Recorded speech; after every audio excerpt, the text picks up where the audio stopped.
لا تجعل مع الله إلها آخر فتقعد مذموما مخذولا. وقضى ربك ألا تعبدوا إلا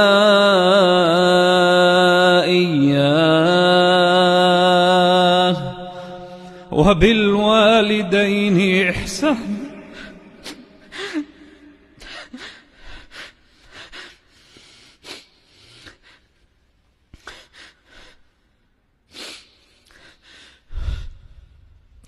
وبالوالدين إحسانا إما يبلغن